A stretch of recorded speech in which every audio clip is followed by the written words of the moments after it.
लापता तैयारे की तहकीकात में अहम पेशरफ्त। तहकीकाती टीम कराची पहुंचने के करीब। ब्यूरो ऑफ सेफ्टी इन्वेस्टिगेशन की 11 रुकनी टीम इस्लामाबाद से कराची रवाना हो गई है। तैयारा हादसे की तहकीकात करने वाली टीम जाए हादसा का दौरा करेगी। इस हवाले से मजीद बताएंगे ब्यूरो चीफ अशरफ खान। जी अशरफ, अपडेट कीजिए। देखा जाए K2 एयरवेज का जो कार्गो तैयारा था जो कि शारजा से कराची आ रहा था, उसके बाद जो है रात गए वो हादसे का शिकार हुआ है, जिसके बाद वो बुर्गिस्तान उमारा के करीब जो है गहरे समुद्र में गिरा है। जो रेस्क्यू टीमों को शदीद मुश्किलात का सामना है, क्योंकि जो अपडेट्स आई हैं जो तेज लहरों की वजह से वहाँ पे रात गए जो मुश्किलात हुई थी। अब दिन में सुबह से ही उसकी ऑपरेशन जारी है और बताया जा रहा है तैयारे में 5 अमला मौजूद था। और उसके बाद अभी जो तुरंत अपडेट आई है, लापता तैयारी की तहकीकात करने वाली टीम जो है मीडिया लाइन के जरिए जो है कुछ देर में कराची पहुंच रही है और इन्वेस्टिगेशन टीम जो है कराची जाए हादसे पर रवाना होगी। और ये भी बताया ब्यूरो ऑफ सेफ्टी इमिग्रेशन की जो टीम है, जो उसकी टीम जो K2 परवाज है जो के दफातर पर जाकर रिकॉर्ड भी चेक करेगी। तैयारा हादसे की तहकीकात करने वाले ब्यूरो सेफ्टी इन्वेस्टिगेशन की 11 रुकनी टीम जो है वो कराची पहुंच रही है इस्लामाबाद से। उसके बाद वो K2 के जो दफ्तर है वहां पे भी उसका रिकॉर्ड जांच करेगी। उसके बाद रेडार सिस्टम उसका भी जांच करेगी और फिर जाए बकुआ पे भी जाएगी और मुख्तलिफ जो जातियों से उसका जायजा लिया जाएगा, उसकी जांच की जाएगी। और इस दौरान बताता चलूँ कि रात गए थे जो तहकीकाती टीम है रिसर्च वो भी वहाँ पे मौजूद है, क्योंकि ये बताया है कि पाकिस्तान नेवी है, पाकिस्तान एयरफोर्स है, साथ ही देखा जाए जो पाकिस्तान नेशनल शिपिंग कॉर्पोरेशन की टीम है वो भी मिलकर जो है रात गए से जो है ये जो कराची से तकरीबन 300 किलोमीटर दूर जो है ये तैयारा गिरा है। और जो गहरे समुद्र है बलूचिस्तान उमारा की जो साइड है उसमें गहरे समुद्र में गिरा है। रात गए जो तेज जो लहरें थी उसकी वजह से जो रेस्क्यू ऑपरेशन और सर्च ऑपरेशन शदीद दुश्वारी का सामना था। दिन में देखा जा रहा है क्योंकि जो समुद्र में जो तेज लहरें होती हैं और उसके बाद ये बताया जाता है कि 12 बजे के बाद से जो है उस लहरें में कुछ उसकी जो करंट होता है जो तेजी से आपने देखा है लहरें उठ रही होती हैं, उसमें कुछ ठहराव आता है, तो वो उसके टाइम फ्रेम को देखकर रेस्क्यू और सर्च ऑपरेशन उस पर मजीद इकदाम करेगी। और अभी तक कहा जा रहा है कि जो रेस्क्यू और सर्च ऑपरेशन है वो जो अमला था वो 5 अमला उसको ढूंढने के लिए कोशिशें जारी रखी हुई है। अशरफ, अभी तो मुश्तरका रेस्क्यू एंड सर्च ऑपरेशन जारी है। ये बताएगा 28 जून को ये तैयारा जो है वो शारजा भेजा गया था, क्या ये उसके बाद पहली परवाज थी या इससे कबल भी ठीक होने के बाद, मेंटेन होने के बाद ये तैयारा परवाजें करता रहा है? जो पाकिस्तान एयरपोर्ट अथॉरिटी ने कंफर्म किया था कि ये जो K2 का एयरवेज का जो ये कार्गो तैयारा था 737 इसमें तकनीकी खराबी की, तकनीकी खराबी दूर करने के लिए जो फेरी फ्लाइट करके यानी खाली जहाज अमले के साथ जो है वो शारजा गया था। वहाँ मरम्मती काम के बाद वो वापस फेरी फ्लाइट कर यानी सालों बिना कार्गो के ये कराची आ रहा था और जो 5 अमला था और ये वहाँ पे मरम्मती काम जो मुकम्मल करके वहाँ से आ रहा था। यहाँ पे जो एविएशन माहिरीन से भी बात की है, क्योंकि जब वो शारजा से फ्लाई किया था तो तमाम नेविगेशन सिस्टम वगैरह यकीनी तौर पर वो जांच किया जाता है एविएशन अथॉरिटी के कवानीन के मुताबिक। उसी के बाद इसको इजाजत मिलती है कि वो टेक ऑफ करे।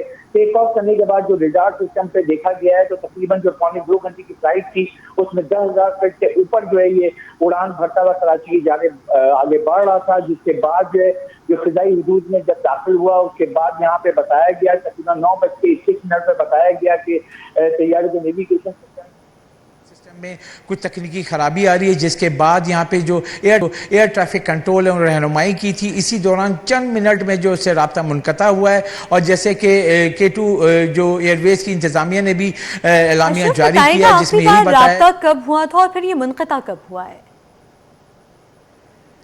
यहाँ पे जो बताया गया है तकरीबन 9:20-19 के दरमियान जो है यहाँ पे एयर ट्रैफिक कंट्रोल से रब्ता हुआ था, जिसमें ये बताया गया था कि उनका जो है नेविगेशन सिस्टम जो है तैयारे का वो काम नहीं कर रहा है। जिसके बाद जो है मैनुअल तरीके से उनको कराची की जानिब आगे बढ़ने के लिए कहा गया, लेकिन 1-2 मिनट बाद यानी 9:21 पर उस तैयारे से रब्ता एयर ट्रैफिक कंट्रोल का दोबारा मुनक़ता हो गया था। और ये कन्फर्मेशन जो है जो एयरलाइन है यानी K2 एयरवेज की जो इंतज़ामिया है उसने कन्फर्म किया है, एलामिया भी जारी किया है कि रात 9:21 पर उससे रब्ता मुनक़ता हुआ था। और जिसके बाद जो है तैयारा जो अगर हमने रेडार सिस्टम अगर हम देखें जो कि हमने शेयर भी किया हुआ है तो स्क्रीन पे चलाएं तो तकरीबन 9:21 के बाद वो तेज़ी से 10,000 फीट से वो तेज़ी से डिप डाउन किया है। और जो एविएशन माहिरीन यही कहते हैं क्योंकि अगर ऐसा कोई सिस्टम होता है तो ग्लाइड करता हुआ जाता है तो समुद्र में ही ज़्यादातर जो पायलट्स होते हैं तमाम माहिरीन पायलट जो हैं ज़मीन के बजाय समुद्र की जानिब जो है वो प्रेफर करते हैं कि वहाँ सेफ्टी के तहत जो बचा जा सकता है, जो अमला है वो लाइफ जैकेट पहनकर जो है समुद्र की तह के ऊपर आ सकते हैं। लेकिन ये जो सिचुएशन है, जो एविएशन माहिरीन से भी जो हमारी बात हुई है, रात गए भी हमारी बात हुई, तो उन्होंने यही कहना है क्योंकि 10,000 फीट से अगर देखें जो बहुत कम वक्त में ये तेज़ी से जो है 10,000 फीट से ये नीचे आया है, क्योंकि जो रडार सिस्टम बता रहा है कि अचानक से 9:21 पर जो राब्ता मुनक़ता हुआ है, जिसके बाद जहाज़ ने जो है अपना रुख थोड़ा तब्दील किया, उसके बाद वो बिल्कुल जैसे रडार से वो दिखाया गया कि तेज़ी से नीचे आया है। यकीनी तौर पे जहाज़ का जो इंजन से लेकर तमाम जो है सेफ्टी जो उसने काम करना छोड़ दिया था, जिसकी वजह से तैयारा ये हादसे का शिकार हुआ है, जो कराची से तकरीबन जैसे देखा जाए बताया गया 155 नॉटिकल माइल और किलोमीटर में देखा जाए 300 किलोमीटर दूर जो है, यानी कराची से 300 किलोमीटर दूर बलूचिस्तान का जो साहिल है ओमाड़ा, उसमें गहरे समुद्र में गिरा है। रेस्क्यू एंड सर्च ऑपरेशन को देखा जाए जिसमें एयरफोर्स की टीम है, नेवी की टीम है, पाकिस्तान नेवी की टीम भी वहाँ पे इस खुसूसी जो उनका शिप है वो भेजा गया है। इसके साथ साथ पाकिस्तान नेशनल शिपिंग कॉरपोरेशन की भी जो बोट्स हैं वो भी मूव की गई हैं। रात गए जब ये रेस्क्यू और सर्च ऑपरेशन शुरू किया गया था, ये बताया गया है कि रात गए जब ये रेस्क्यू सर्च ऑपरेशन में क्योंकि तेज़ पानी की जो लहरें थी उसमें शदीद दुश्वारी हो रही थी, लेकिन अब जो है टीम वो दिन में भी देख रही है। इसके साथ साथ बताऊं कि यहाँ पे ईदी का भी जो एयर एम्बुलेंस है वो भी वहाँ पहुँची है और उसको जांच करने के लिए एयरफोर्स ने भी जो है एयर से भी जो उसका एयर नेविगेशन सिस्टम के ज़रिए जो उसको जाँच करने की तैयारा कहाँ गिरा है, क्योंकि वहाँ पर जाके पहुँच कर उसको ढूंढा जा सके। क्योंकि सबसे बुनियादी वजह यह है कि जहाज़ में एक जो कंट्रोल कनेक्टिविटी होती है जो कि आपको वो सिग्नल्स दे रही होती है, अगर वो पानी में गिरा गहरे समुंदर में तो उसकी सिग्नल वीक हो जाते हैं, तो उसमें और मजीद मुश्किलात होती हैं कि उससे रब्ता किया जा सके। क्योंकि रेस्क्यू सर्च ऑपरेशन अगर जाती है तो यकीनी तौर पे वो ऐसी कोशिश करती है कोई ऐसे सिग्नल्स, कोई एक इंडिकेशन मिल जाए जहां वो उसके करीब पहुंच जाए, ताकि वो अगर लोग वहां पे बचे हुए हों तो उनको बचाया जा सके। क्योंकि तैयारा जिस तरीके से रडार पे देखा जा रहा है 10,000 फीट से बहुत तेज़ी से डाउन हुआ है और वो जाके समुंदर में गहरे समुंदर में गिरा है, तो उसकी वजह से जो माहिरीन का ये कहना है जो सिग्नल्स होते हैं, जो तैयारे से सिग्नल्स आ रहे होते हैं टावर को और दीगर जो करीब जाके जो नेविगेशन सिस्टम जब पहुंचता है तो उसको भी सिग्नल्स आ रहे थे, अगर वो गहरे पानी में चला जाएगा तो सिग्नल्स बहुत वीक हो जाते हैं, तो उसमें शदीद दुश्वारी होती है। अशरफ बताएगा जो लवाहिकीन है उनसे भी राब्ता हुआ है? जी कोशिश किया जा रहा है, क्योंकि ये बताया गया है ये पांचों जो अमला था वो पाकिस्तानी था और यहाँ देखा जा रहा है कि वो कराची थे, लाहौर थे, क्या थे, उनसे कोशिश की जा रही है। क्योंकि इस वक्त रेस्क्यू और सर्च ऑपरेशन की टीम ही वो सारी वो रेस्क्यू जो तमाम जो चीज़ डाटा है वो उनके पास है और जैसे ही कुछ आता है तो उसकी कोशिश भी हम भी यही कर रहे हैं कि उनकी फैमिली से रब्ता हो सके। क्योंकि इस वक्त सब दुआएँ कर रहे हैं और सब यही अल्लाह ताला से दुआएँ कर रहे हैं कि वो पाँचों जो अमला है वो बच जाए, क्योंकि लाइफ जैकेट्स थी और अगर ये जैसे कि समुद्र में गिरा है और जो उनको ट्रेनिंग दी जाती है, एविएशन माहिरीन का भी ये कहना है कि वो कोशिश ये की जाती है कोई ऐसा हादसा होता है या टेक्निकल ख़राबी होती है तो ज़मीन के बजाय जो ज़्यादातर जो तमाम माहिर जो पायलट होते हैं, सीनियर पायलट होते हैं, समुद्र की जानिब जो है उसको लेके जाते हैं। तो वैसे ही समुद्र के ऊपर ही था। उसके बाद सेफ्टी प्रोसीजर के तहत अगर लाइफ जैकेट पहन ली होगी तो रेस्क्यू सर्च ऑपरेशन जो रात गए से जारी है और वो वहाँ पर अगर देखा जाए तो कराची से देखा जाए तकरीबन 300 किलोमीटर दूर बताया जा रहा है। नॉटिकल माइल बताऊँ मैं यहाँ पे एक बार फिर 155 नॉटिकल माइल दूर है, जो कि बलूचिस्तान ओमाड़ा साहिल में गहरे समुंदर पे ये हादसा हुआ है। और उसके लिए जो तमाम तर जो इक़दाम हैं, जिसमें मैंने आपको बताया पहले भी कि पाकिस्तान एयरफोर्स की टीमें हैं, पाकिस्तान नेवी की टीमें हैं और साथ में जो है पाकिस्तान नेशनल शिपिंग PNSC की टीम है वो भी मुतहरिक हुई हुई है, ताकि किसी न किसी जो भी इक़दाम उठाए जाएँ तो वहाँ पर रेस्क्यू और सर्च ऑपरेशन में फौरी तौर पर कामयाबी मिल सके और ये जो 5 कीमती जानें हैं उनके जो इत्तला दी जा सकें। अब यहाँ पे क्योंकि रात गए जो बताया गया है कि तेज़ पानी की लहरों की वजह से शदीद दुश्वारी का सामना था। अब उसके बाद भी यहाँ रेस्क्यू टीम दिन हो गया है और सुबह से भी रेस्क्यू की टीम अभी भी मौजूद है। वो कोशिश करी कि जल्द अज जल्द जो अपडेट्स मजीद दी जाएँ। अशरफ ये बताइएगा कि 28 जून को ये तैयारा शारजा गया है मेंटेनेंस के लिए और कराची से शारजा मेंटेनेंस के लिए इसको भेजा गया है, तो बताइएगा पाकिस्तान में क्या ये खराबी ठीक नहीं हो सकती थी? देखिए दो चीज़ें होती हैं। जैसे पाकिस्तान एयरलाइन की बात करें तो पाकिस्तान एयरलाइन का अपना इंजीनियरिंग है जो कि कराची में भी है, इस्लामाबाद में भी है और वहाँ पे अपना इंजीनियरिंग जो है उसकी सर्विसेज देता है। और यहाँ पे जो ये था ये प्राइवेट कंपनी है, जैसे K2 एयरवेज था, तो इन्होंने तैयारा बाहर से इसको रेंट पे लिया हुआ है यानी किराए पे लिया हुआ है। तो उसके बाद उसकी मेंटेनेंस वगैरह जो होती है तो इसलिए वो मेंटेनेंस के लिए शारजा गया था। तकनीकी ख़राबी आई थी जिसको दूर करने के लिए जो K2 इंतज़ामिया ने जो है इसको शारजा शारजा भेजा था और शारजा में जाके उसकी मेंटेनेंस होने के बाद जो है वो कराची के लिए रवाना हुआ था। कल रात रवाना हुआ था। जो बताया जा रहा है रेडार से अगर हम देखें तो 28 जून को ये कराची से शारजा गया था कि वहाँ पे मरम्मत के बाद ये, क्योंकि मरम्मत फौरी 1-2 घंटे में, 1 हफ्ते भी लग जाते हैं, 2 हफ्ते भी लग जाते हैं जब वो पूरा मरम्मत जो है वो टाइम टेकिंग होती है। अशरफ खान अपडेट कर रहे थे, आपका शुक्रिया। नासरीन, ली मार्केट के करीब 6 साला बच्चे को बदफेली के बाद कत्ल करने का वाकया। वर्षा बच्चे की मैयत वसूल करने के लिए सर्द खाने पहुंच गए। मकतूल 2 रोज से लापता था। रात अचानक बच्चे की लाश को बोरी में डालकर छत से नीचे फेंका गया। मजीद जानते हैं नुमाइंदा सलमान सलीम से। जी सलमान। देखिए, बिल्कुल कराची में एक और अफसोसनाक वाक़या रूनुमा हुआ है। 6 साला बच्चा जिसको बदफेली के बाद कत्ल करके उसकी छत से जो है वो फेंक दिया गया बोरी में डाल के। ताहम जो मुलजिम हमजा है उसको गिरफ्तार कर लिया गया है। जो बच्चा है जो इस वाक़े के अंदर जहाँ भाग हुआ है उसके मौलेदार हमारे साथ मौजूद हैं। बताइएगा अफसोसनाक वाक़या, किस तरह ये वाक़या रूनुमा हुआ और क्या कहना चाहेंगे? मुलजिम जो है वो उसका पड़ोसी था, कब से रहता था उस इलाके में? ये वाक़या 2 दिन पहले से हुआ था।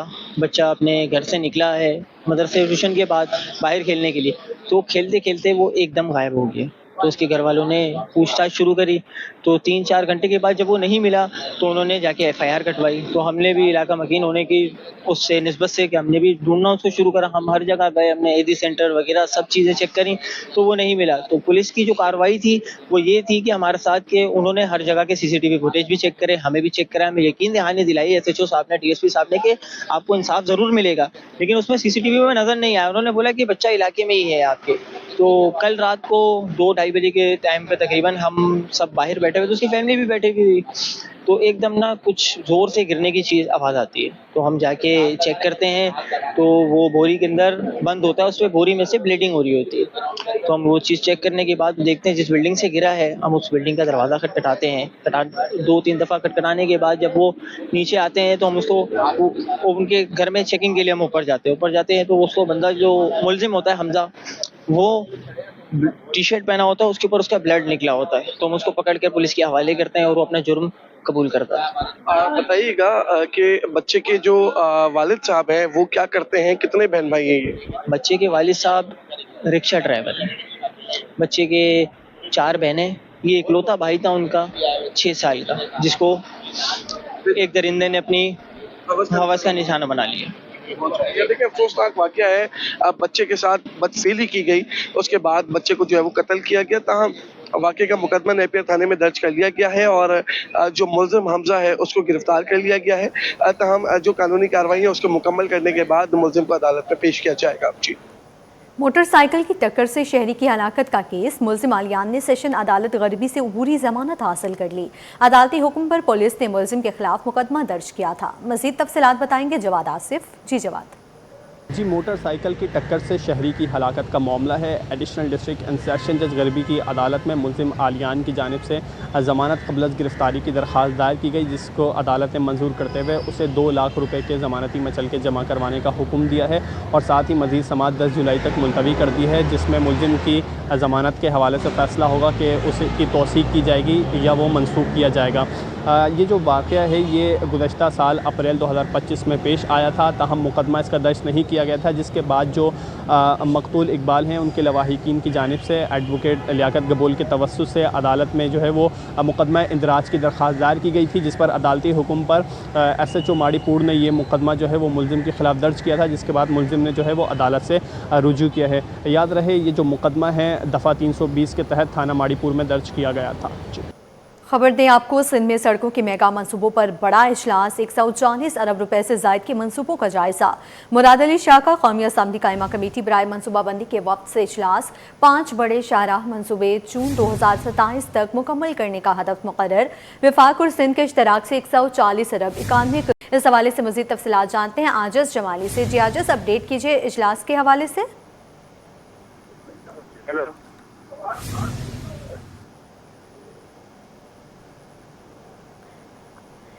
आज से रब्ता बहाल करने की कोशिश करेंगे, आपको अपडेट करें। सिंध में सड़कों के मेगा मंसूबों पर बड़ा इजलास हुआ है। 140 अरब रुपए से ज़ायद के मंसूबों का जायज़ा।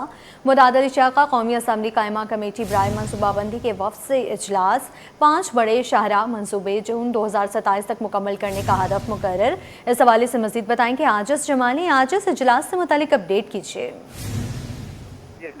वज़ीर आला सिंध से मुराद अली शाह से कौमी असम्बली की कायमा कमेटी बराए मनसूबाबंदी के वफ़द ने एक मुलाकात की है और इस मुलाकात में सूबा सिंध में वफाक के तावन से जो शायराओं के मंसूबे हैं उस पर बात हुई है और ख़ास तौर पे 5 बड़ी शायराएँ हैं जिन पे इजलास बताया गया कि 140 अरब 91 करोड़ 60 लाख रुपए खर्च होने हैं और वफाकी तरक्याती प्रोग्राम के तहत 5 अहम शाहराहों के मंसूबे जून 2027 तक मुकम्मल करने का हदफ मुकर्रर किया गया है।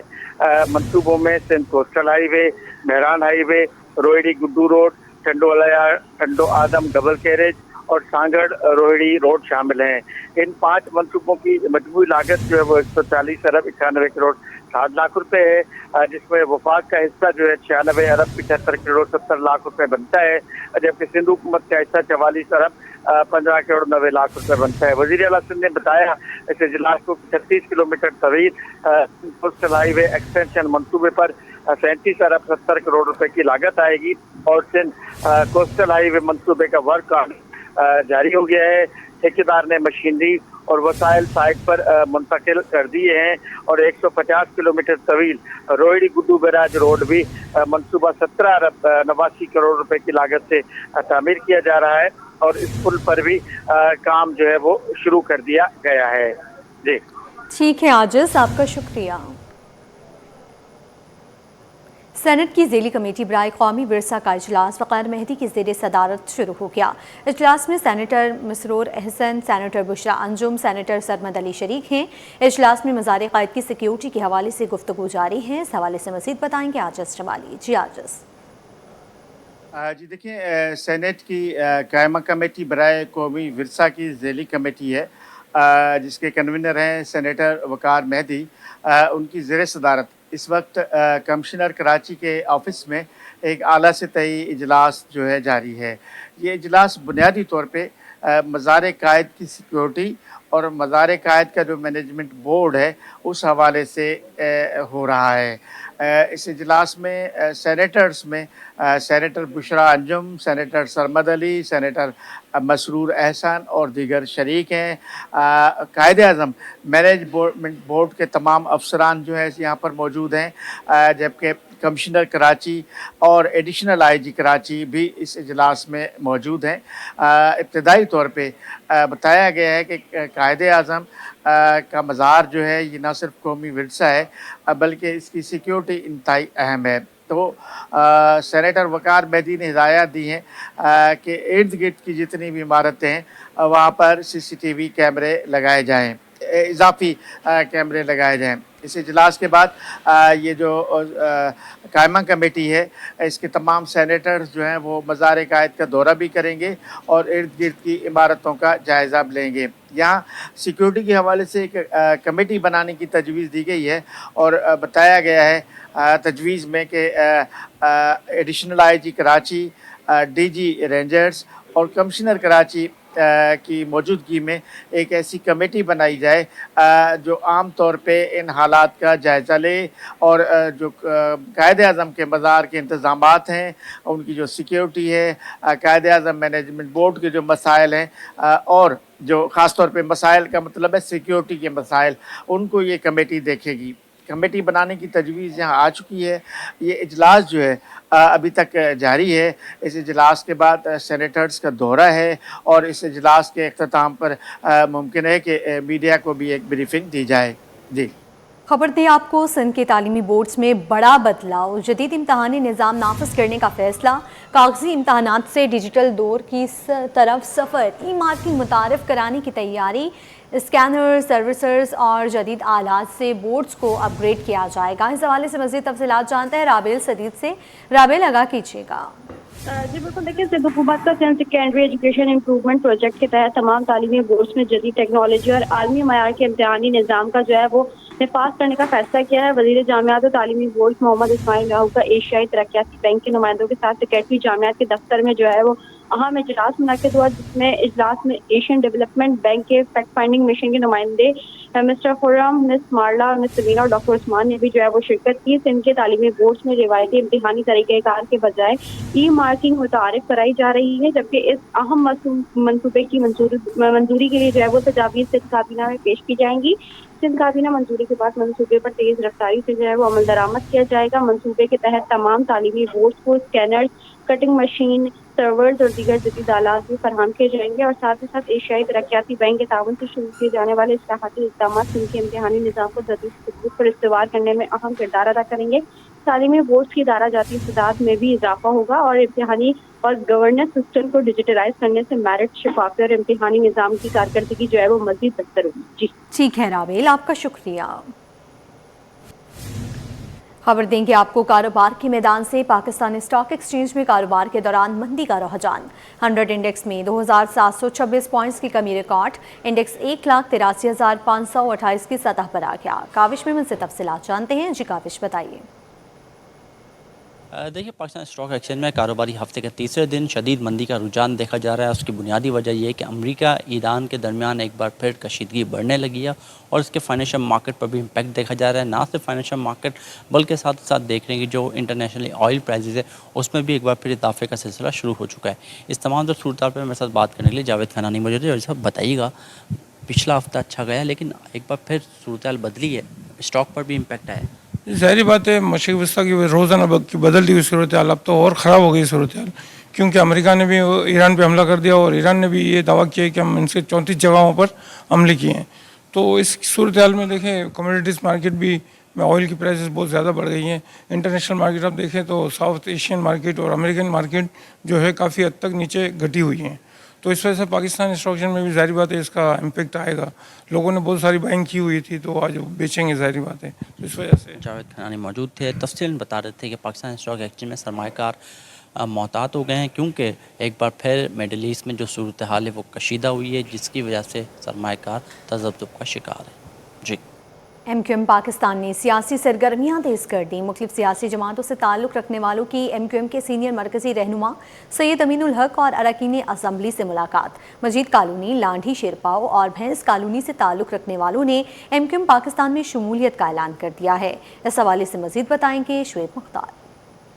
आज बिल्कुल MQM पाकिस्तान ने सियासी सरगर्मियां तेज कर दी हैं। MQM पाकिस्तान के मरकज़ बहादराबाद पर लांडी, मजीद कॉलोनी और भैंस कॉलोनी से ताल्लुक़ रखने वाली सियासी व समाजी शख्सियात के वफ़द ने सैयद अमीनुल हक व दीगर रहनुमाओं से मुलाकात की है, जिसमें उनकी जानिब से बाकायदा तौर पर MQM पाकिस्तान में शमूलियत का ऐलान जो है वो किया गया है। हालिया दिनों हम देख रहे हैं कि MQM पाकिस्तान में मुख्तलिफ सियासी जमातों से ताल्लुक़ रखने वालों की शमूलियत का सिलसिला जो है जारी है, जबकि MQM ने तंजीमी ढांचे को मजीद मुनज़्ज़म करने से मुतालिक जो है सियासी सरगर्मियाँ बढ़ाने के साथ साथ टाउन्स की सतह पर कॉर्नर मीटिंग्स का भी आगाज़ कर दिया है। MQM पाकिस्तान आने वाले दिनों में शहर के मुख्तलिफ इलाकों में जलसे भी करेगी, जबकि MQM की जानिब से शहर के मसाइल हल करने के लिए एहतजाजी तहरीक भी जो है शुरू कर दी है।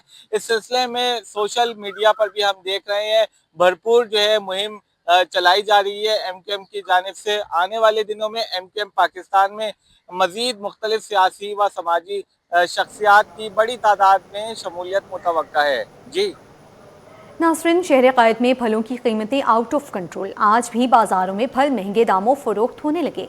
आलू बुखारा 400, जामुन 500 रुपए तक जा पहुंचा। दीगर फलों की कीमतों से आगाह कर रही हैं रिमशा इस्माइल। जी रिमशा। जी बिल्कुल, शहर क़ायद में फलों की सरकारी और बाज़ारी कीमतों में वाज़ेह फ़र्क बरकरार है और फल जो है वो महंगे दामों जो है वो फ़रोख्त किए जा रहे हैं। गर्मी के फलों की बात कर लें, जिनमें आलू बुखारा है, जामुन है, आम की बात कर लें, ये भी तकरीबन जो है वो सरकारी रेट के बिल्कुल बरक्स जो है वो बेचे जा रहे हैं। आम केले की बात कर लें तो ये जो है सरकारी कीमत इसकी 151 रुपये है, लेकिन ये भी तकरीबन बाज़ार में जो है वो 250 रुपये तक में फ़रोख्त किया जा रहा है। इसके साथ साथ सेब की बात कर लें तो ये भी तकरीबन 297 रुपये के बजाय 400 से 450 रुपये में फ़रोख्त किया जा रहा है। आलू बुखारे की बात करें तो आलू बुखारे की सरकारी कीमत जो है वो इस वक्त 242 रुपये है। ये भी तकरीबन जो है वो 400 रुपये में जो है वो बेचा जा रहा है। जामुन की बात कर लें तो ये भी तकरीबन 230 रुपये के बजाय 400 से 500 रुपये में फ़रोख्त हो रहा है। खुबानी की बात कर लें तो खुबानी की सरकारी कीमत इस वक्त 184 रुपये है। ये भी तकरीबन 400 रुपये में फ़रोख्त हो रहा है। आम लंगड़ी की बात करें तो ये तकरीबन 184 रुपये के बजाय ये भी तकरीबन 300 से 350। इसके साथ साथ आम सिंदड़ी की बात कर लें तो ये तकरीबन 207 रुपये के बजाय 400 रुपये में फ़रोख्त हो रहा है। आड़ू जो है वो 219 रुपये के बजाय 400 रुपये में जो है वो फ़रोख्त हो रहा है। वाज़े फ़र्क जो है वो फलों की कीमतों में बरकरार है और फल जो है वो महंगे दामों बाज़ार में बेचे जा रहे हैं। दुकानदारों का यही कहना है कि अखराजात के बाइस जो है मंडी से यहाँ जो है बाज़ार में माल लाने में अखराजात होते हैं ज़्यादा, जिसके बाइस जो है फल महंगे दामों जो है फ़रोख्त किए जा रहे हैं। जी। कोरंगी सेक्टर 33 में वाक़या बिस्मिल्लाह स्टॉप से ज़िया कॉलोनी तक 5 किलोमीटर तवील बरसाती नाला कचरे, झाड़ियों और तजावज़ात की वजह से तबाहानी का शिकार है। इलाका मकीनों का कहना है कि हर बारिश के दौरान सेक्टर 33B, C, E और F के कई इलाके ज़ेरे आब आ जाते हैं, जबकि नाले की सफाई न होने से शहरी शदीद मुश्किलात का सामना कर रहे हैं। मज़ीद बताएंगे रिजवान अहमद। जी, कोरंगी सेक्टर 33D और C के दरमियान से गुजरने वाले बरसाती नाले पर इस वक्त मैं मौजूद हूँ, जिसके बारे में बताया जाता है कि गुज़िश्ता कई बरस से न सिर्फ इसकी सफाई नहीं की गई बल्कि इंतज़ामिया की इस पर तवज्जो नहीं है, जिसके नतीजे में इस पर तजावज़ात भी कायम हैं और इसकी हिफाजती बाउंड्री वॉल और दीगर इंफ्रास्ट्रक्चर इंतहाई खस्ता हाली का शिकार होकर या तो गिर चुका है या इंतहाई खस्ता हाली की सूरत में मौजूद है। मेरे कैमरामैन अब्दुल वाहिद खान आपको दिखाएंगे कि ये नाला इस कदर चौक है कि इस पर जो है वो पैदल चला जा सकता है। कचरे के इसमें जगह जगह अंबार हैं और इसके साथ साथ यहाँ पे हिफाजती वाल ना होने के नतीजे में इतराफ़ में जो आबादियाँ हैं उनके साथ जो है हादसात रोज़ की बुनियाद पर रोनुमा हो रहे हैं। सूरत हाल ये है कि इसमें बड़े बड़े दरख्त उग चुके हैं जो कि इस बात की गमाज़ी कर रहे हैं कि इस नाले की प्रॉपर सफाई नहीं की जाती। एक शहरी हमारे साथ मौजूद हैं, इनसे जान लेते हैं। बड़ी साहब, बारिशों का सीज़न है, तेज़ बारिश हो गई, नाले की सूरत हाल है, क्या समझ रहे हैं क्या होगा? यहाँ कुछ भी नहीं हो सकता, यहाँ यही से निज़ाम रहता है इन लोगों का। जिसके भी बोलते हैं तो यही कहते हैं कि भाई हमारा काम नहीं है। अब सफाई वालों को भी जाके आखिरी मरतबा कब हुई थी इसकी सफाई, कब देखी आपने? मैंने तकरीबन 3 साल तो हो गए देखे हुए, उनकी सफाई हुई थी और ये पूरा साफ़ हुआ था वहाँ से। और लेकिन दूसरी जगह पे भी होता है लेकिन वहाँ इतना नहीं होता है। अच्छा, ये मुझे बताइए कि अगर तेज़ बारिश हो गई तो कौन कौन से इलाके आप समझ रहे हैं कि मुतासिर होंगे और माजी में क्या हुआ था? यहाँ जितने भी करीब में है ना इलाके, 34D हुआ, 33D हुआ, C हुआ, ये सब जो है नाले से पानी आ जाता है। बिल्कुल, कहा यह जाता है कि माजी में जो तेज़ बारिशें हुई इसी सूरत हाल में मुतअद्दिद आबादियों में कई फीट जो है वो पानी दाखिल हो गया। लोगों का जो कीमती सामान है वो बर्बाद हुआ, घरों में पानी दाखिल हुआ और इसके साथ साथ अमवात भी यहाँ पर रिपोर्ट हो चुकी हैं। लेकिन इंतज़ामिया के कान पर जूं नहीं रेंग रही है और यहाँ के मकीनों का मुतालबा है कि फिलफौर इस नाले की सफाई की जाए, तजावीज़ात का खात्मा किया जाए ताकि मुमकिन तौर पर ख़तरात जो हैं उनसे निपटा जा सके। जी नासरीन, कराची में मानसून के पेश नज़र नदी नालों की सफाई जारी। गुलबर्ग टाउन के कैफ़े प्याला के करीब से गुजरने वाले गुजर नाले की सफाई कुछ रोज़ कबल हुई थी, लेकिन ये फिर कचरे से भर गया है। मज़ीद बताएंगे मोहम्मद हमाद। जी, कराची में मानसून का मौसम करीब आते ही जो है नदी नालों की सफाई का जो है इंतज़ामिया को ख्याल आ जाता है और शहर भर के नदी नाले जो है वो साफ़ भारी मशीनरी लगा के जो है वो साफ़ करने शुरू कर दिए जाते हैं। मैं इस वक्त मौजूद हूँ गुलबर्ग टाउन के कैफ़े प्याला के करीब। गुज्जर नाला है जो यहाँ से गुज़र रहा है। कुछ रोज़ कबल यहाँ पे मशीनरी लगा के जो है नाले की सफाई की गई थी, लेकिन ये बराए एक नाम थी। आप देख सकते हैं कि यहाँ पे टनों जो है वो कचरा यहाँ पर मौजूद है, जिसमें मुख्तलिफ प्लास्टिक के बैग्स, कार्टन्स और दीगर जो है कचरा यहाँ पर फेंका जाता है। और इसमें सबसे बड़ी गलती जो है यहाँ के इलाका मकीनों की भी है, क्योंकि इलाका मकीन जो है यहाँ पे खुद हमें शिकवा करते हुए नज़र आए, लेकिन उन्होंने ऑफ कैमरे बात की, ऑन कैमरा वो नहीं आना चाह रहे। उनका ये कहना है कि हम हज़ारों दफ़ा मीडिया पे आके ये बात बता चुके हैं कि सिर्फ़ और सिर्फ लीपा पोती की जाती है, मशीनरी यहाँ पे लगाई गई और सिर्फ पानी को जो है वो आगे धकेला गया है, कचरा जो है उस तरीके से यहाँ पे क्लियर नहीं किया गया, जिसकी वजह से जो है वो कचरा दोबारा यहाँ पर जमा हो गया है। लेकिन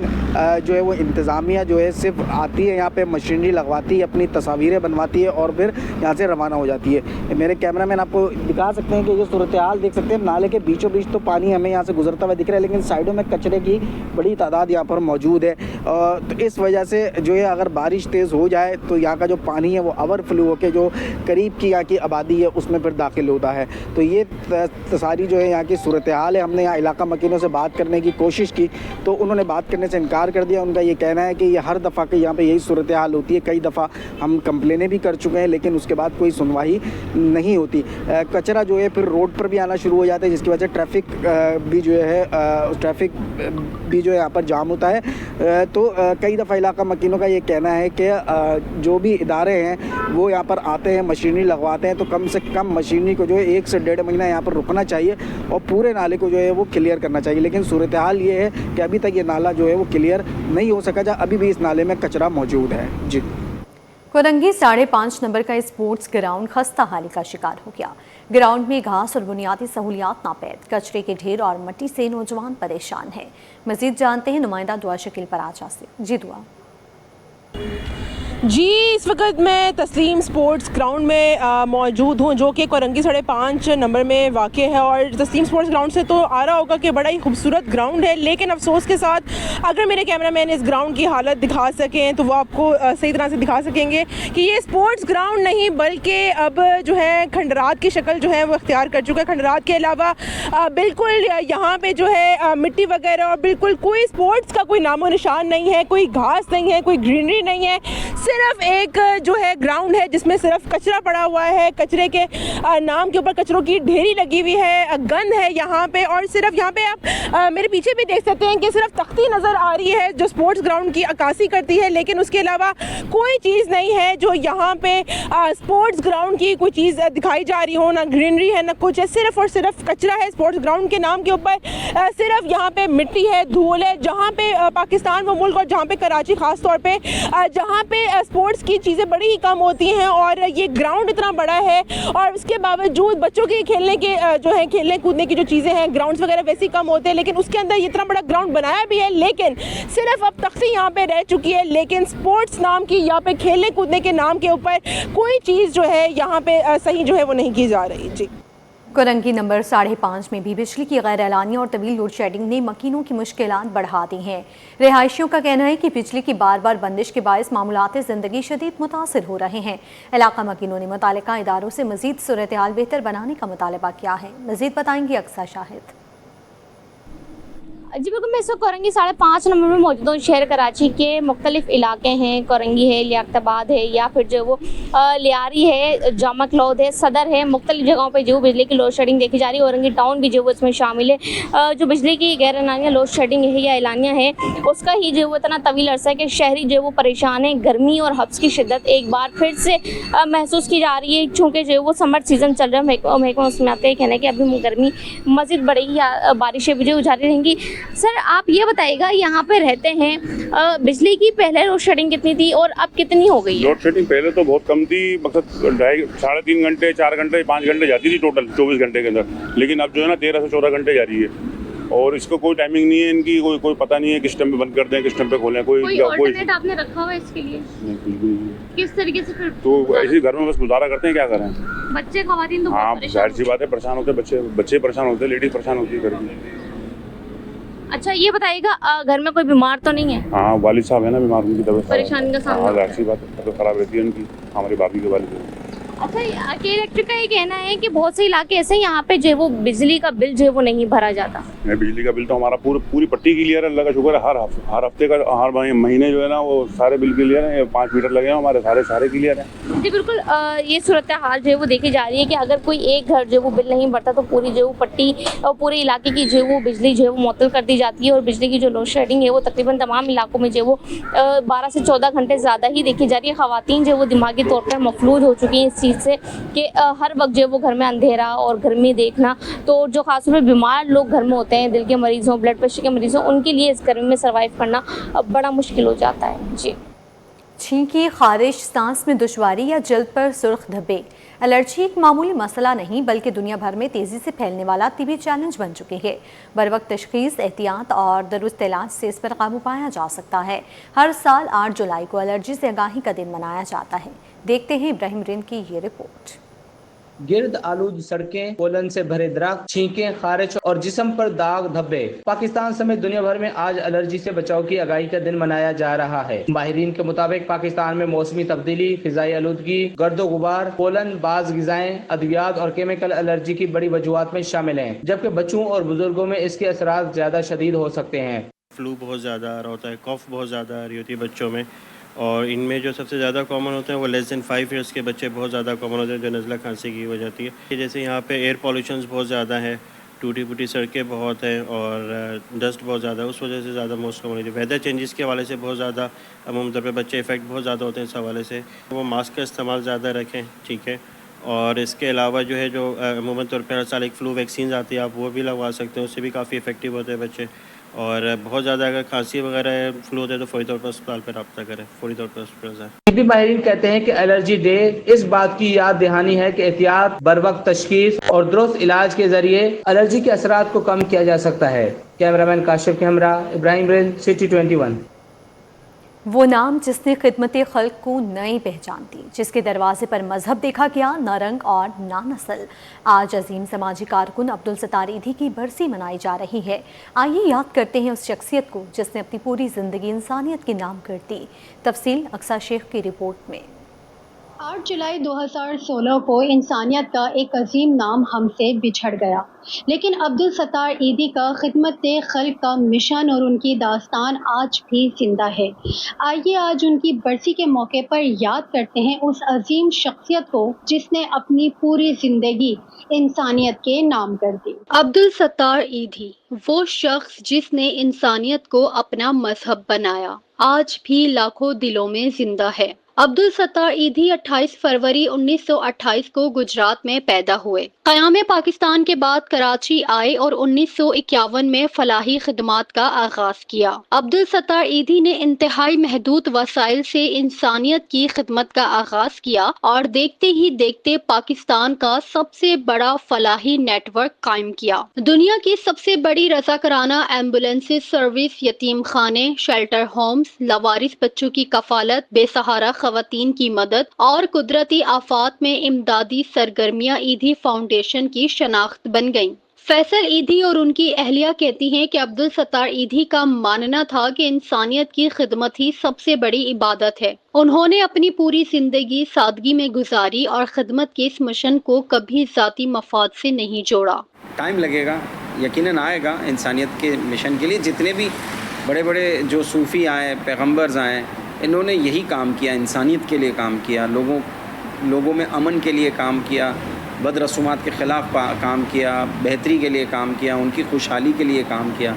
तो ये चीज़ तो रुकेगी नहीं, ये तो चलती रहेगी, वलियों की शक्ल में, सूफ़ियों की शक्ल में, सोशल वर्कर्स की शक्ल में। अब उनका वलियों और सूफियों का जो नया नाम है वो सोशल वर्कर है। अब्दुल सत्तार ईदी 8 जुलाई 2016 को 88 बरस की उम्र में कराची में इंतकाल कर गए, मगर उनका कायम करदा इदारा आज भी हजारों मुस्तहिक अफराद की खिदमत में मसरूफ है। अब्दुल सत्तार ईदी ने साबित किया कि अजमत दौलत या इक्तदार से नहीं बल्कि इंसानियत की बेलौस खिदमत से हासिल होती है।